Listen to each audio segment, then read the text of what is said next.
Hi, I am Atharva Khandekar and you are watching the Second Inning podcast. In today's episode, we have Miss Smita Khanwalkar as our guest. She is the person who designed and structured the curriculum of music as a subject at IIM Indore. She has been a music professor throughout her life and इनके साथ हमने काफ़ी सारी बातें करी है. हमने music के परसेप्शन के बारे में बात करी, एक स्टूडेंट का पर्सपेक्टिव म्यूज़िक को लेके कैसा होता है उसके बारे में बात करी है और काफ़ी ज़्यादा डीप डाइव किया इन सारे टॉपिक्स के साथ. इस एपिसोड के एंड में हमने एक और टॉपिक को उठाया है जो काफ़ी इंटरेस्टिंग है. So overall this episode brings a lot on your table. So the podcast with miss Smita Khanwilkar begins. Let's go. Okay, तो मैम सबसे पहले तो मेरा ये क्वेश्चन है कि बाकी सब्जेक्ट्स के कंपैरिजन में जैसे कि साइंस है, मैथ्स है, इंग्लिश है, इसका पता रहता है हमें, हम बचपन से देख रहे हैं कि एट्थ क्लास में आपको साइंस में न्यूटन्स के लॉ आने हैं, ट्वेल्थ क्लास में थोड़ा फ्रिक्शन आएगा, कुछ चीज़ें एक्स्ट्रा आएंगी, उसके बाद इंजीनियरिंग में क्वांटम फिजिक्स थोड़ा और आ जाएगा, इलेक्ट्रिक आ जाएगा, मैथ में भी पता है अलजेब्रा रहता है, ट्रिग्नोमेट्री रहती है. ये म्यूज़िक का एज अ सब्जेक्ट आप करिकुलम डिज़ाइन कैसे करते हो? मतलब म्यूज़िक में हम कैसे डिसाइड करेंगे कि ये चीज़ें यूजी में है, ये चीज़ें पीजी में, मतलब आपने कैसे उसको डिज़ाइन कैसे किया? देखिए, म्यूज़िक की कुछ चीज़ें बेसिक नॉलेज की होती हैं। बहुत जैसे आप लोग फिज़िक्स, केमिस्ट्री, मैथ्स में जो एक डेफ़िनेशन वाले जो वर्ड्स पढ़ते हैं हुँ, शुरुआत में इनिशियली, वैसे म्यूज़िक में भी पढ़ाए जाते हैं। हुँ, तो उस तरह के हम लोग शुरुआत में बच्चों को थोड़ा-सा नॉलेज देने के लिए स्वर क्या है, हुँ, या एक सप्तक रहता है 7 स्वरों का, वो एक समूह कहलाता है, वो सप्तक कहलाता है, वो क्या है? या राग कैसे उत्पन्न होता है, या राग की एक विशेषताएँ क्या होती हैं? ये सब हम उनको बेसिक नॉलेज देने के हिसाब से हम करिकुलम बनाते हैं। हुँ. और फिर उसके बाद में जैसे-जैसे उनका स्टैंडर्ड बढ़ता जाता है, वैसे-वैसे हम लोग उसमें और ऐड करते जाते हैं। पर बेसिक नॉलेज के लिए हम ये सारी चीज़ें उनको पढ़ाते हैं, जो उनको प्रैक्टिकल में भी कुछ चीज़ें काम आती हैं हुँ, और थ्योरी में भी कुछ काम आती हैं। ओके. और सोर्स क्या होता है? जैसे कि जो साइंस जैसे सब्जेक्ट्स हैं, उनका करिकुलम का सोर्स कुछ है फिक्स कि इन किताबों से एनसीईआरटी अपना सिलेबस बनाता है, इन किताबों से रेफरेंस ऑथर बुक के जो ऑथर हैं, वो अपना सिलेबस वहाँ से इंस्पायर होते हैं. म्यूज़िक का सिलेबस जब आपने बनाया आईआईएम इंदौर के लिए, तो उसका सोर्स क्या था? इंस्पिरेशन क्या था? नहीं, किन बुक्स रहती हैं हम लोगों की भी। हुँ, आपके जो साइंस की बुक्स रहती हैं, वो ऑल ओवर इंडिया या ऑल ओवर वर्ल्ड रहती हैं। हुँ, क्लासिकल म्यूज़िक की जो भारतीय शास्त्रीय संगीत है, उसकी किताबें हर जगह उपलब्ध हैं। ओके. और कुछ मैगज़ीन्स भी हैं, जैसे कुछ सेमिनार्स वगैरह करवाने हैं, आपको वर्कशॉप्स वगैरह करवाने हैं, या कोई ऐसा अगर कहे कि आप आजकल के युग में म्यूज़िक का क्या योगदान है, या क्या हुँ, वो पढ़ सकते हैं, तो उसमें करंट टॉपिक्स पे मैगज़ीन्स भी आती हैं, जिससे आप हुँ, रेफ़रेंस बुक्स जो आप कह रहे हो, हाँ. उसकी वो काम आ सकती हैं। अच्छा, इसमें एक और जैसे कि जो आईटी के सब्जेक्ट्स हैं, इंजीनियरिंग में जो हम जो पढ़ते हैं, वो ऐसा रहते हैं कि वो जैसे कि जब जो कंप्यूटर साइंस का वर्ल्ड है, वो ऐसा है कि वो रोज़ रैपिडली इवॉल्व हो रहा है और चेंज हो रहा है. कि प्रैक्टिकली देखा जाए तो हर साल उसका करिकुलम अपडेट हो सकता है क्योंकि उसमें आज भी रोज़ कुछ नया इन्वेंशन हो रहा है, रोज़ कुछ नई चीज़ आ रही है मार्केट में और पढ़ाई में. क्या म्यूज़िक में भी ऐसा रहता है कि रेगुलरली या कुछ पर्टिकुलर पीरियड में कुछ नया आ रहा है जो आपको करिकुलम में ऐड करना पड़ सकता है कि वो ऐसा रहता है कि एक बार बना दिया आपने तो अब वो हो गया 10 साल के लिए? देखिए, जो बेसिक चीज़ें हैं, वो तो हमेशा रहेंगी ही, वो तो हाँ, चेंज नहीं बिल्कुल. होंगी। वो आप साइंस के लिए भी आप कह हाँ. लो कि जो बेसिक चीज़ें हैं, वो उसमें चेंज नहीं होती हैं। हुँ. वैसा ही म्यूज़िक का कुछ थ्योरेटिकल पोर्शन है, जो चेंज नहीं ही हाँ, होता वो है। नहीं हो जो सकती. चीज़ें चेंज होती हैं, वो अपडेटेड सब्जेक्ट्स के हिसाब से चेंज होती हैं। जैसे मैं आईआईएम में गई थी, तो हुँ, वहाँ पर उनके हिसाब से मैंने करिकुलम बनाया। उसके बाद में मैंने जब वहाँ पर गेस्ट लेक्चर्स दिए, तो उसमें गेस्ट लेक्चरर्स को जब मैंने बोला कि आप किस पे करेंगे, तो हुँ, एक गेस्ट लेक्चरर ने मेरे साथ में वहाँ मिलकर के म्यूज़िक और मैनेजमेंट, अब ये नया है देखिए। हुँ. अच्छा, आज कोई भी म्यूज़िक और मैनेजमेंट का इंटीग्रेशन. हाँ, आज कोई भी मैनेजमेंट का स्टूडेंट, या आप जैसे लोग भी हैं जो थोड़ा बहुत मैनेजमेंट जानते हैं, वो हुँ, म्यूज़िक को और मैनेजमेंट के साथ में किस तरह से रिलेट करें, हुँ. ये आप लोग समझ आइडिया नहीं नहीं पाओगे है. जब तक हाँ, आपको कोई एक्सपर्ट आकर के लेक्चर ना दे। हाँ. तो उस दिन 1.5 घंटे के करीब या 2 घंटे के करीब उस लेक्चरर ने वहाँ पर इतना इंटरेस्टिंग लेक्चर दिया कि वो मैनेजमेंट के बच्चे बोलने लगे कि हमने म्यूज़िक और मैनेजमेंट कभी आज से पहले देखा ही नहीं था। हुँ. तो ये इस तरह का इनोवेटिव अप्रोच. अप्रोच लेकर के आप चल सकते हैं। पर ये केवल आपको देखना है कि सामने वाला कितना एक्सपर्ट है, उसकी एक्सपर्टीज़ कितनी है।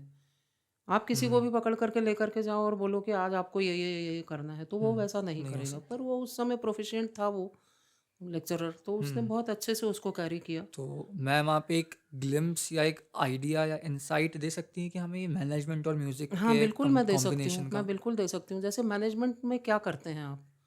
इनिशियली क्या करते हैं मैनेजमेंट में? मैनेजमेंट क्या में कहलाता है मैनेजमेंट? या तो आप लोगों को मैनेज करते हैं हाँ, या सिस्टम का हाँ, मैनेजमेंट होता है, एक हाँ, सिस्टम अरेंज कैसे हाँ, करना है, उसको रन हाँ, कैसे करना है, हाँ। या एक ग्रुप ऑफ पीपल, एक टीम है तो उसको मैनेज कैसे करना है ताकि सबके इंटरेस्ट भी यही रहे जो आपने संभाल अभी के रखें। मैनेजमेंट बोला, उसी के हिसाब से मैं आपको कहना चाह रही थी टीम वर्क। हम्म। टीम वर्क जो होता है वो टीम वर्क जब तक हर बंदा उसमें इन्वॉल्व नहीं होता है तब तक टीम वर्क सफल नहीं हो होना सकता। असंभव है। हम्म। तो वो जो टीम वर्क में होता है वही अगर आप कोरिलेट करके देखें म्यूज़िक के साथ में, तो ग्रुप जब एक अपनी परफॉर्मेंस देता है हम्म। तो वहाँ पर हर व्यक्ति को अपना परफॉर्मेंस और अपना समय और अपना जो भी ये है आपका प्रेजेंटेशन है हम्म। वो टाइमली उसको याद होना चाहिए और उस टाइम हाँ, से उसने वो करना चाहिए, तभी वो जाकर के सक्सेसफुल होगा। तो एक बिल्कुल। पॉइंट ये है मैनेजमेंट का म्यूज़िक के हम्म। साथ में। और दूसरा ये है कि टाइम मैनेजमेंट तो हो गया आपका। अब हम्म। दूसरा ये है कि जब म्यूज़िक के बेसिक्स हम लोग सिखाते हैं तो उसमें भी मैनेजमेंट किस तरह से हम लोग अप्लाई करते हैं कि शुरुआती तौर पे हमको क्या सिखाना है। हर चीज़ में देखिए मैनेजमेंट होता है। हम्म। तो बेसिक्स म्यूज़िक के जब हम करते हैं तो हम ये मैनेज करते हैं या बच्चों को ये चीज़ किस तरह से शुरुआत में क्या, उसके बाद में क्या, ग्रेजुअली कैसे आप उसके आगे आगे आगे आगे जाते हो, ये उसके बहुत ज़्यादा मायने रखता है। ओके। तो ये 2-3 चीज़ें हैं जो मैं आपको बता रही हूँ, बाकी अब हम्म। लेक्चर तो बहुत बड़ा है। हम्म। तो अपन थोड़ा-सा आगे चलें, उनके भी करिकुलम बनाने में मैंने थोड़ा-सा ये सोचा कि भई थोड़ा हाई स्टैंडर्ड के बच्चे रहते हैं, मैनेजमेंट में आते हैं, अपने को ऐसा हम्म। लगता है कि वो थोड़े से बच्चे हैं। आपने मुझे कल लिख कर के भेजा था कि परसेप्शन क्या है? हाँ। म्यूज़िक का परसेप्शन क्या है? तो परसेप्शन के बारे में मुझे आपको ये कहना था कि क्लासिकल म्यूज़िक के बारे में जो लोगों का परसेप्शन है, वो केवल वो एक म्यूज़िक इस तरह से लेकर के चलते हैं, जबकि क्लासिकल म्यूज़िक म्यूज़िक से बिल्कुल अलग है। ओके, कैसे? कैसे यानी अब एक फ़िल्मी म्यूज़िक है, आप आज जाओगे कहीं पे भी ऑर्केस्ट्रा सुनते हो, कोई भी गाता है, कुछ भी करता है या हर कोई गुनगुनाता है अपने लेवल पे, हम्म। हम्म। पर वो क्लासिकल से रिलेटेड नहीं होता है, वो केवल गाता है, या तो शौकिया गा रहा है वो या हम्म। फ़िल्मी सॉन्ग्स गा रहा है। हाँ, हम्म। फ़िल्मी सॉन्ग्स क्लासिकल म्यूज़िक पर वो ज़रूर रहते हैं, आधारित ज़रूर रहते हम्म। हैं, पर वो गाते समय उनको क्लासिकल का नॉलेज हो ऐसा ज़रूरी नहीं है। ओके। पर जैसे हम कहते हैं कि एक मकान बनाते हैं अपन, तो उसकी नींव अपने को बहुत मजबूत बनाना रहती हम्म। है, जो बेस रहता है वो बेस बहुत अच्छा होना चाहिए। तो हम्म। म्यूज़िक के किसी भी स्टूडेंट को यदि म्यूज़िक सीखना है तो उसको क्लासिकल का थोड़ा बहुत नॉलेज होना बहुत अनिवार्य है। ज़रूरी है, हम्म। क्योंकि उसके बगैर वो आगे नहीं बढ़ पाएगा। हाँ, थोड़ा बहुत प्रोग्राम वोग्राम दे लेगा वो, और उतना ही दे पाएगा।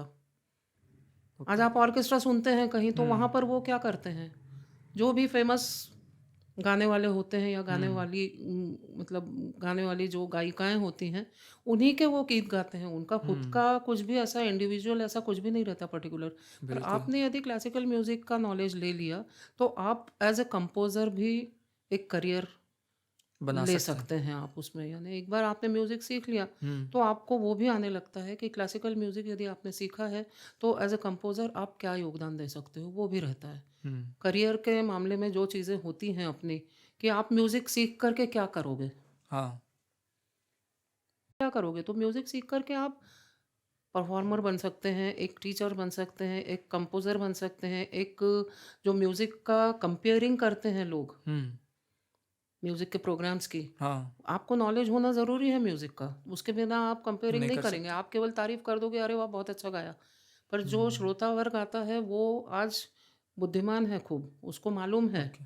कि सामने वाला क्या गा रहा है, हम्म। क्लासिकल में भी चाहे सेमी क्लासिकल। तो जब तक कंपेयरिंग करने वाले को थोड़ा बहुत उसका नॉलेज नहीं होगा, वो नहीं कर पाएगा वो। हम्म। ओके, तो आपने क्लासिकल म्यूज़िक का एज अ सब्जेक्ट एक काफ़ी वास्ट एक्सप्लेनेशन दिया जो समझ में आया। जब पढ़ाने की बारी आती है, अब ये तो आपने सब्जेक्ट का ग्लिम्स दे दिया कि सब्जेक्ट अपने आप में कैसा है। अब जब इसको पढ़ाने की बारी आती है एज अ सब्जेक्ट, तो उसको पढ़ाने में क्या डिफरेंस है? लाइक म्यूज़िक को एज अ सब्जेक्ट पढ़ाने में how is it different from other subjects like science and maths, because it is definitely for sure that you can not generalise music under other subjects. तो आप वहाँ पे जब वो separation की लाइन खिंचती है, तो म्यूज़िक को पढ़ाने का एक्सपीरियंस अपने आप में कैसा है और वो बाकी सब्जेक्ट्स के से अलग कैसे है? देखिए, बाकी सब्जेक्ट्स से तो अलग कैसा है, ये कोई जानकार व्यक्ति ही बता पाएगा जो 2 सब्जेक्ट्स पढ़ा रहा है। हुँ, कंपैरिज़न आप तब तक कर नहीं सकते हैं, जब तक आपको दोनों चीज़ों का एक्सपीरियंस नहीं हो। हुँ, साधारण सी चीज़ होती है, हाँ, अपना मतलब कोई भी आप एक्टिविटी देख लीजिए कि 2 काम जब तक आप नहीं करोगे, तब तक आप पहले वाले को दूसरे वाले से कंपेयर नहीं कर सकते हो। पर हुँ, म्यूज़िक की जो चीज़ होती है, वो हर किसी के बस की नहीं होती है। ओके। आपका इंक्लिनेशन होना एक अलग बात है, हुँ, मतलब कि इंटरेस्ट आपको होना अच्छा कि लग रहा अच्छा है, लगता है म्यूज़िक, पर वो अलग है। सुनना और बनना, ये 2 हुँ, चीज़ें अलग होती हैं। हुँ, आज मैं कहूँ कि मुझे सुनने में बड़ा अच्छा लग रहा है वो, पर उसके बाद अगर कोई कहता है चलिए इसको कॉपी करिए, तो हुँ, मेरा गला चलेगा तभी मैं उसकी कॉपी कर पाऊँगी। हुँ, कभी-कभी कोई बिना ट्रेनिंग के इतना अच्छा गा जाता है कि हमको आश्चर्य होता है कि अरे वाह! इतना अच्छा कैसे कोई गा रहा है। हुँ, तो वो म्यूज़िक की परेशानियाँ जो हैं वो एक अलग चीज़ें होती हैं। बच्चा आता है, उसका इंटरेस्ट रहता है गाना गाने में। हम लोग टेस्ट लेते हैं पहले कि भई आप कम से कम एक गाना गा कर के हमको बताओ। हुँ, क्लास में जब वो एंट्री करता है, तो म्यूज़िक बहुत कम लोग ऑप्ट करते हैं, क्योंकि ये एक टेक्निकल सब्जेक्ट है। Technical subject. टेक्निकल इसलिए है कि आपने अगर गायन लिया है, वोकल म्यूज़िक हुँ, लिया है, हुँ, तो आपके गले से सुर में आवाज़ निकलनी चाहिए। हाँ, करेक्ट। आ गई ना बात समझ में? हाँ, आपको गाना आना चाहिए, सिखाएगा क्या टीचर? हाँ, मतलब थ्योरेटिकल इतना नहीं है, और प्रैक्टिकल ज़्यादा है। थ्योरेटिकल भी है, उतना ही मायने रखता है, पर थ्योरी से काम नहीं चल सकता है, हुँ, क्योंकि परफॉर्मिंग आर्ट है ये। हाँ, मतलब बाकी सब्जेक्ट की तरह सिर्फ़ थ्योरी के बेसिस पे ना, आप नहीं ना, निकाल ना, सकते, आपको दोनों बैलेंस करके बिल्कुल, चलना है। बिल्कुल, और रादर प्रैक्टिकल ज़्यादा बैलेंस कर ज़्यादा आना चाहिए आपको प्रैक्टिकल। ओके, क्योंकि प्रैक्टिकल जब आप सिखाने जाते हैं, तो थ्योरी के साथ में प्रैक्टिकल गा कर के भी बतलाते हैं हम लोग। हाँ, क्योंकि आप टीचर अब हैं तो सात आपको स्वर जैसे बता दिया, आपको बेसिक नॉलेज होगा थोड़ा बहुत, मैं ये समझ के चल रही हूँ कि हाँ, सारे गा मा पा धा नी। हुँ, अब ये मैंने बोल दिया आपको, हुँ, तो आपको बोल के समझ में आ गया। हुँ, पर जब तक मैं गा कर के नहीं बताऊँगी, तब तक आपको उसका डिफ़रेंस जो है, एक्चुअल डिफ़रेंस, वो पता नहीं चलेगा, हाँ, पहली कि बात। उसको गाते कैसे हैं? दूसरी बात, स्टूडेंट, हाँ, कि स्टूडेंट को भी वो चीज़ आनी चाहिए जो मैं गा रही हूँ। हुँ, तो थ्योरी क्या हुई कि आपने उसको लिख दिया, हुँ, पर उसके साथ में प्रैक्टिकल कितना इम्पोर्टेंट है। जब आप उसका प्रैक्टिकल करोगे, प्रैक्टिकल को भी वेटेज उतना ही देते हैं लोग, बल्कि म्यूज़िक में या ड्राइंग, पेंटिंग आप समझ लीजिए, हुँ, या जो भी एक प्रैक्टिकल सब्जेक्ट रहता है, उसमें हमेशा प्रैक्टिकल को ज़्यादा वेटेज रहता है हुँ, थ्योरी से। क्योंकि वो आपको करके दिखलाना है सामने वाले को। ज़ूलॉजी, बॉटनी, आपके जो साइंस के सब्जेक्ट्स हैं, फिज़िक्स है, केमिस्ट्री है, हुँ, आपने थ्योरी में समझा दिया उनको कि ये इतना-इतना आप लीजिए और उससे इतना-इतना ये हो जाएगा। हुँ, पर वो कितना लेना है और कितना होना है, ये आप जब तक परफ़ॉर्म नहीं करोगे, आपको तब तक समझ में नहीं समझ नहीं आएगा वो। आएगा। तो वही चीज़ इसकी है। अब मेरा नेक्स्ट टॉपिक जो मुझे उठाना है वो ये है कि बच्चे जब उस मैनेजमेंट कॉलेज या not just IIM Indore but through out कहीं भी अगर पढ़ रहे होंगे तो वो बाकी जैसे कि आपने आपने खुद ही ने अभी बोला कि म्यूज़िक भी एक टेक्निकल सब्जेक्ट है, उसकी थ्योरी भी है, उसका प्रैक्टिकल भी है, उसका भी अपना ज्ञान है, अपना एक वेटेज है और बाकी सब्जेक्ट्स का भी अपना रहता है। तो जब एक स्टूडेंट जिसका भले ही म्यूज़िक की तरफ इंक्लिनेशन हो, उसने म्यूज़िक ऑप्ट भी किया है, वो जब एक क्लासरूम में बैठा है जहाँ उसने फर्स्ट लेक्चर साइंस या मैथ्स या मैनेजमेंट के किसी भी सब्जेक्ट का अटेंड किया है और अब उसका म्यूज़िक का लेक्चर है, तो ये बच्चे इन बाकी सब्जेक्ट्स को और म्यूज़िक को एक शौक की तरह देखना अलग हो जाता है, जो कि एक आम जनता या फिर मेरे जैसे मेरे दोस्त जैसे लोग हम लोग देखते हैं कि हमको म्यूज़िक में रुचि है, सुनने में अच्छा लगता है, गाने में अच्छा लगता है, बट म्यूज़िक को एज अ सब्जेक्ट देखना वो कैसा है स्टूडेंट्स के पर्सपेक्टिव से, जैसे कि आपने इतने साल पढ़ाया, तो आपको अगर वो चीज़ ऑब्जर्वेशन में अगर आपकी आई हो तो क्या आप उसके ऊपर कुछ बता सकते हैं कि बच्चे म्यूज़िक को एज अ सब्जेक्ट कैसे परसीव करते हैं?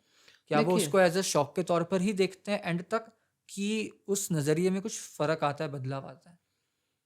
मेरी करीब 35 साल की नौकरी हुई है, ओके। और उसके अनुभव के आधार पर मैं ये आपको बता सकती हूँ हुँ, कि ये टोटली डिपेंड करता है टीचर और स्टूडेंट पे, कि वो हुँ, बच्चा लास्ट तक उसमें इंटरेस्टेड है कि नहीं। हुँ, आना उसका काम है, वो सब्जेक्ट लेना। हुँ, कॉलेज में जब चॉइस आता है सब्जेक्ट का, तो चॉइस लेना, चॉइस से वो सब्जेक्ट उसने ऑप्ट किया है, ये उसका चॉइस थी। चॉइस था। हुँ, उसके बाद में जो टीचर है रिलेटेड, हम्म उसको उस बच्चे में इंटरेस्ट कैसे डेवलप करना है। मतलब टीचर को बच्चे में सब्जेक्ट को लेके इंटरेस्ट डेवलप करना है, देखिए, करवाना है। कहते हैं कि स्कूल या कॉलेज जो होता है वो आपका दूसरा स्कूल होता है। घर, दूसरा मतलब घर। घर में जो माँ सिखाती है आपको, हम्म स्कूल में उससे ज़्यादा टाइम आप स्पेंड करते हैं। स्पेंड करते हो। हम्म तो वहाँ पर जो आपका टीचर होता है वो आपका सारा देखता है।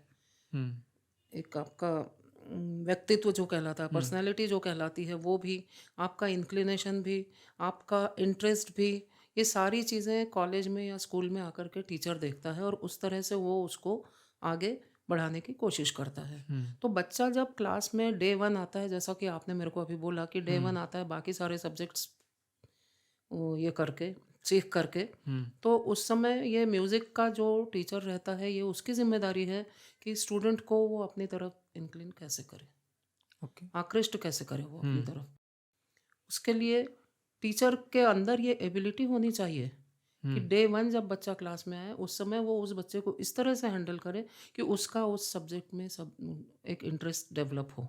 हम्म अब आईआईएम की जहाँ तक बात है, आईआईएम में मेरे पास में काफ़ी बच्चे आए। यहाँ का इंदौर के आईआईएम का संदर्भ मैं लेकर के आपको कहती हूँ, इन लोगों हम्म ने एक नया इंट्रोड्यूस किया है हम्म कि फर्स्ट उनका जो सेमेस्टर वो आईपीएम कहलाता है। ओके। हाँ, हम्म अ, मुझे ध्यान नहीं आ रहा है उसका फुल फॉर्म, हम्म पर हाँ, इंटीग्रेटेड प्रोग्राम ऑफ मैनेजमेंट। हम्म तो उसमें इन लोगों ने हर सेमेस्टर में इस तरह के सब्जेक्ट्स रखे हैं। हम्म जैसे फर्स्ट सेमेस्टर में इन्होंने वोकल म्यूज़िक रखा है, vocal music against dance and painting. Okay. मतलब जो बच्चे आते हैं वहाँ पर, हम्म उनको इन तीनों में से कुछ तो भी लेना एक कंपलसरी है, इस तरह कंपलसरी से। है। हाँ, मैनेजमेंट उस के स्टूडेंट्स को इन तीनों में से कुछ एक लेना हाँ, कंपलसरी। हाँ।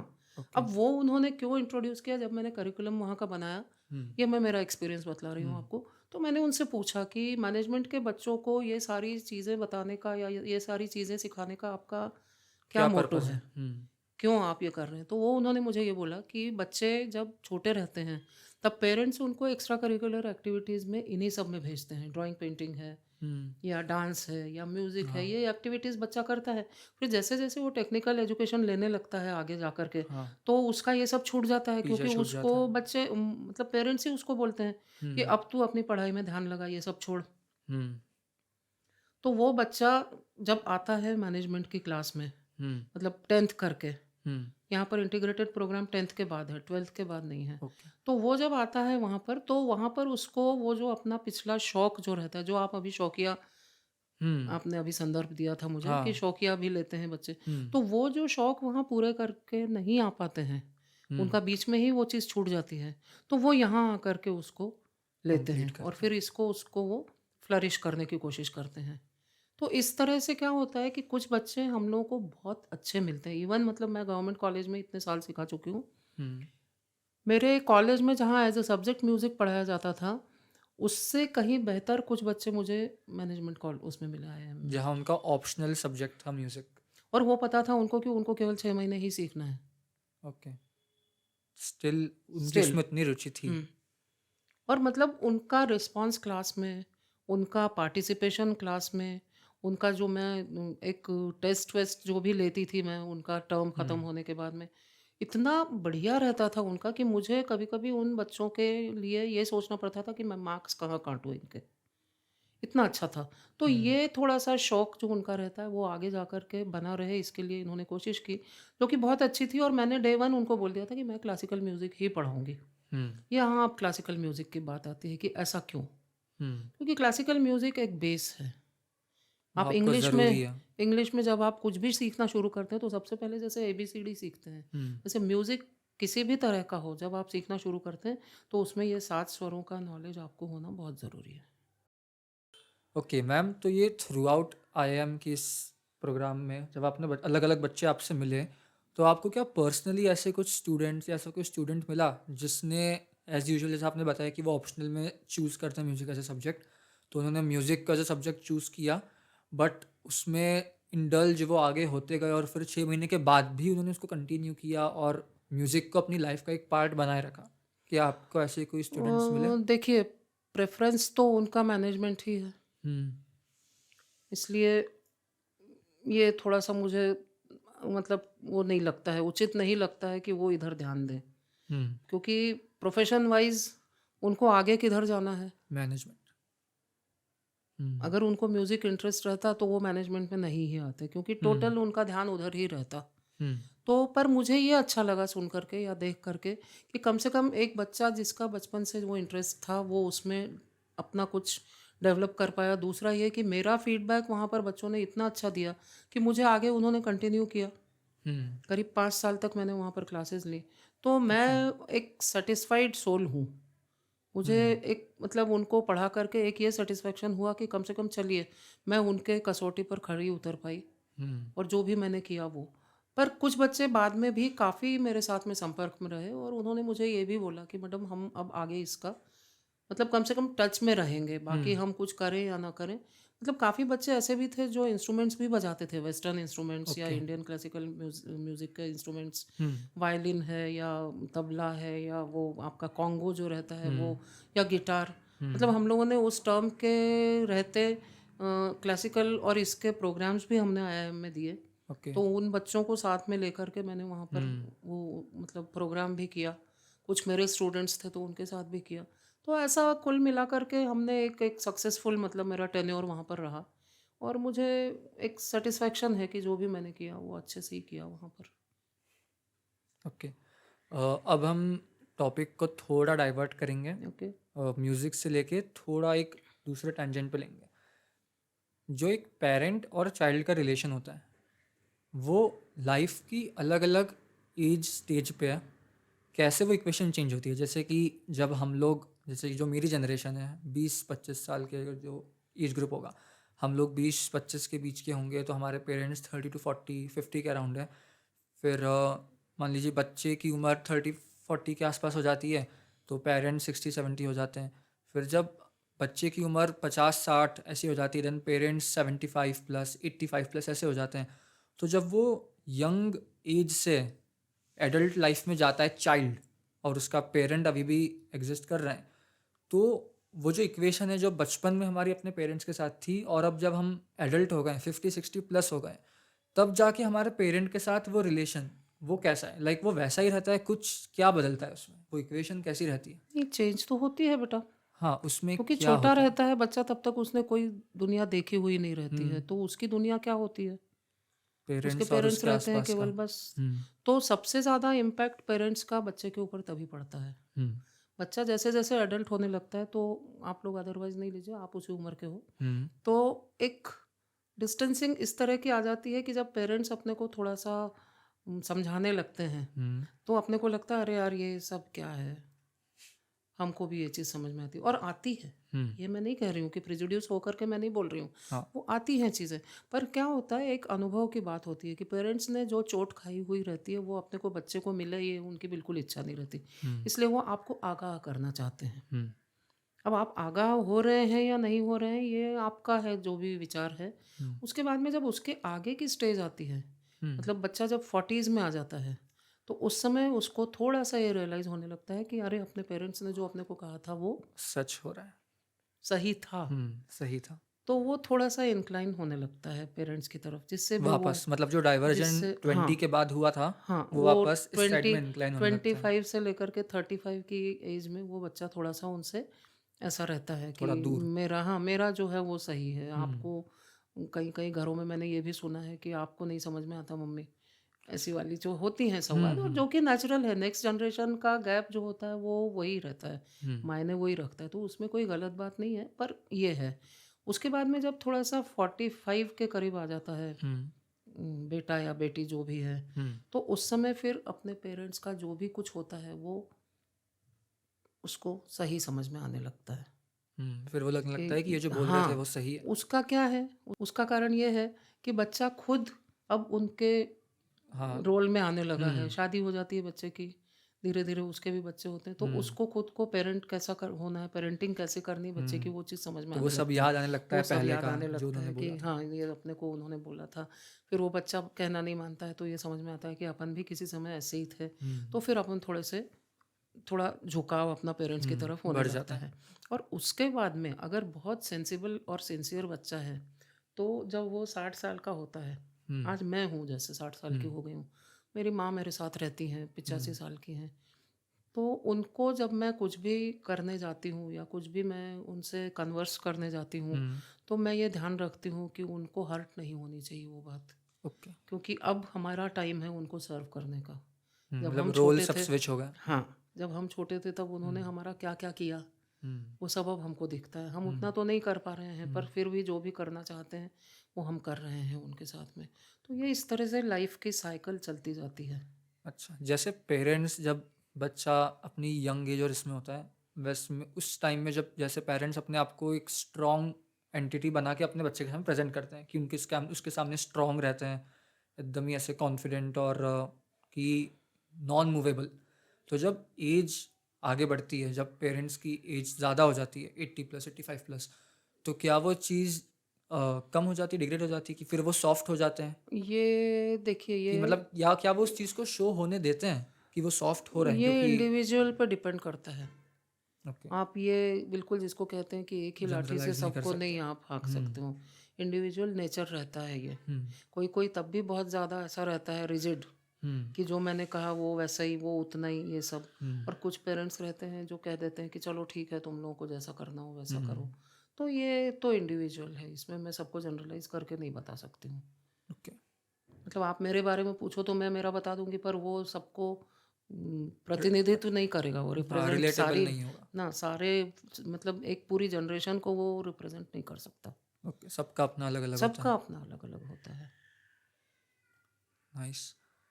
ओके मैम, तो that's it for the episode.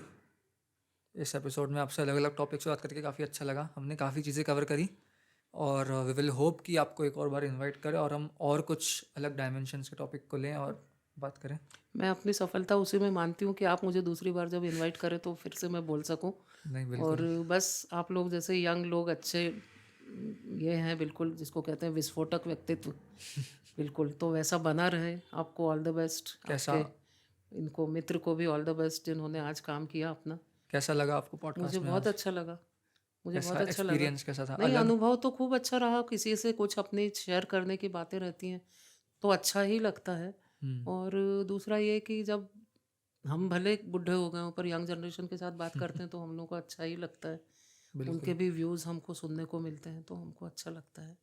आपको बहुत बहुत धन्यवाद। Okay, thank you ma'am. वापस एक और पॉडकास्ट हम बिल्कुल करेंगे जल्दी। ज़रूर थैंक यू। ज़रूर। Thank you for watching this podcast till the end. Smita ma'am के साथ ये पॉडकास्ट रिकॉर्ड करने में काफ़ी ज़्यादा मज़ा आया। म्यूज़िक के बारे में एक परसेप्शन जो था उसमें काफ़ी सारे चेंजेस आए, बहुत कुछ नया जानने को मिला, बहुत कुछ नया सीखने को मिला। कमेंट्स में लिख के बताइए कि आपने म्यूज़िक के बारे में क्या नया सीखा, क्या नया जाना, and make sure you subscribe to our channel if you haven't already, as we will be releasing a new podcast every Monday. So subscribe to our channel and stay tuned. Till then, see you. Bye bye.